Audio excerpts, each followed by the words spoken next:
Assalamualaikum warahmatullahi wabarakatuh. Perkenalkan, saya Windy Fabela. Saya akan menjelaskan apa yang dimaksud dengan syair. Syair merupakan salah satu puisi lama yang berasal dari negara Iran dan masuk ke Indonesia bersamaan dengan masuknya Islam.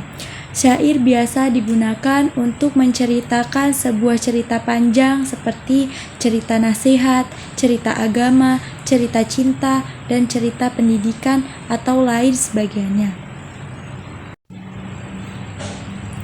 Baiklah, saya akan memberikan dua contoh dari syair nasihat. Sebelumnya, syair nasihat merupakan syair yang berisi nasihat atau petua yang berguna untuk mendekatkan hubungan kita kepada sesama manusia dan kepada Sang Pencipta.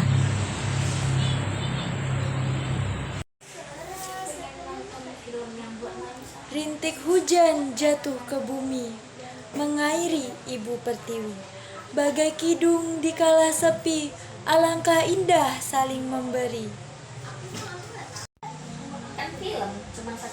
Jika hidup terus ikuti syahwat, hidup bisa jadi lebih berat.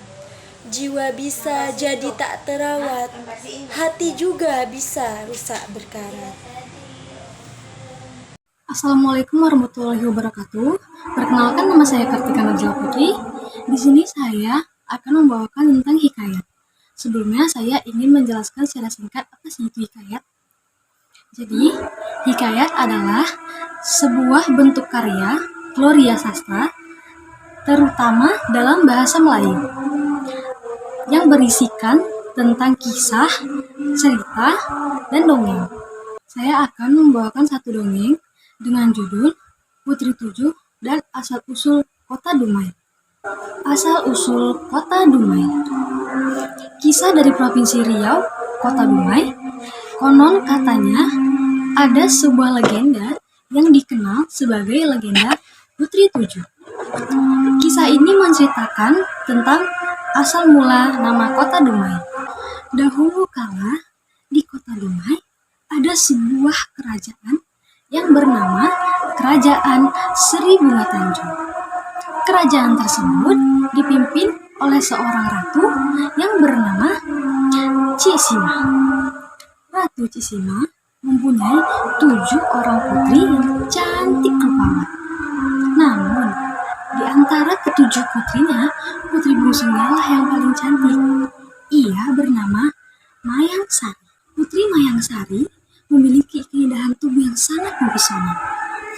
Kulitnya yang lembut bagaikan sutra, wajahnya yang elok berseri bagaikan bulan purnama, bibirnya merah bagaikan delima, alisnya bagaikan semut yang beriring, rambutnya yang panjang dan ikal terurai bagai mayang.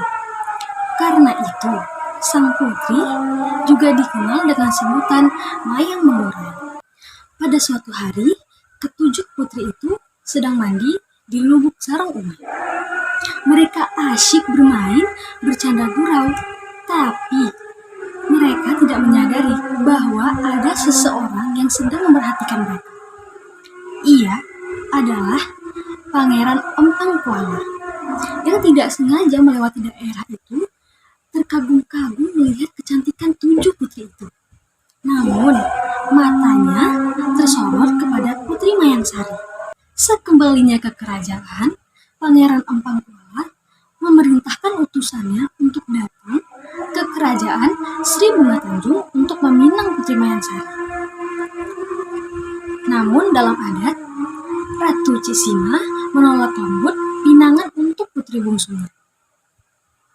Karena seharusnya putri tertualah yang menerima pinangan lebih dahulu. Pangeran Empang Kuala murka mendengar bahwa pinangan ditolak oleh mereka.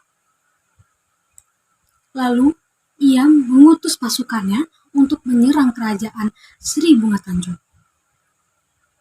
Mendengar serangan tersebut, Ratu Cisima segera mengamankan ketujuh putrinya ke dalam hutan. Mereka disembunyikan di sebuah lubang yang ditutupi oleh atap terbuat dari tanah dan dihalangi oleh pepohonan. Ratu Cisima juga membekali ketujuh putrinya bekal makanan selama 3 bulan.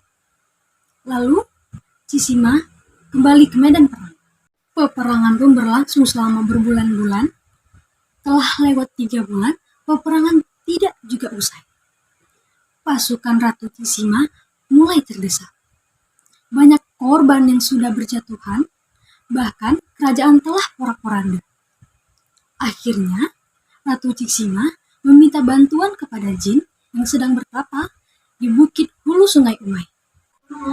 Ketika Pangeran Empang Kuala dan pasukannya sedang beristirahat di hilir Sungai Umai pada saat malam hari, tiba-tiba saja ribuan buah bakau berjatuhan menimpa pasukan Pangeran Empang Kuala. Dan dalam sekejap, pasukan itu berhasil dilumpuhkan. Pangeran Empang Kuala pun terluka. Dalam keadaan lemah itu, datanglah seorang utusan Ratu Cisima.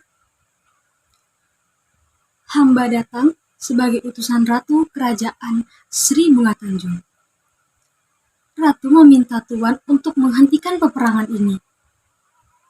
Peperangan ini tidak ada keuntungan bagi kedua belah pihak, hanya akan menimbulkan kesengsaraan, ucap utusan Ratu Cisima. Pangeran Empang Kuala pun menyadari bahwa pihaknya lah yang memulai semua kekacauan ini. Akhirnya, Pangeran Empang Kuala pun memerintahkan pasukannya untuk mundur. Sepeninggalan pasukan Pangeran Empang Kuala, Ratu Cisima bergegas mendatangi tempat persembunyian ketujuh putrinya. Namun, ia sangat terpukul ketika dilihatnya ketujuh putrinya telah meninggal dunia karena kelaparan. Peperangan berlangsung lebih lama dari perkiraan mereka, sehingga bekal makanan yang ditinggalkan pun itu tidak cukup. Ratu Cisima tak kuasa menahan sesalan kesedihan atas kepergian putri-putrinya. Ia jatuh sakit dan meninggal dunia. Pesan moral yang dapat saya ambil dari cerita tentang Putri Tujuh dan asal-usul kota Dumai adalah permusuhan hanya akan menimbulkan penyesalan dan kesengsaraan. Terima kasih. Assalamualaikum warahmatullahi wabarakatuh. Nama saya Flora Cita Sagala. Di sini saya akan menyebutkan beberapa contoh pantun. Pantun adalah bentuk puisi Indonesia yang dapat mengungkapkan perasaan seseorang yang berupa menghibur dan juga menegur. Contoh pantun yang pertama, pulang dari Bali bersama si Yayan. Jangan lupa membawa buah tangan. Kalau cintamu bertepuk sebelah tangan, ya sudah, relakan. Contoh yang kedua, makan mie sepiring bertiga. Sungguh enak ada rasanya. Awas cowok suka menggoda, diam-diam dia buaya. Contoh yang ketiga, jalan-jalan ke Korea Selatan. Jangan lupa singgah di Jepang. Kita memang sudah mantan, tetapi aku tetap sayang. Perkenalkan, nama saya Muhammad Kadafi. Saya akan menjelaskan apa itu nazam. Nazam adalah salah satu karya sastra membudaya turun-temurun yang merupakan salah satu bagian dari persajakan Aceh dan Gayo, dan umumnya ditulis dan dibaca secara berirama. Berikut adalah contoh dari nazam.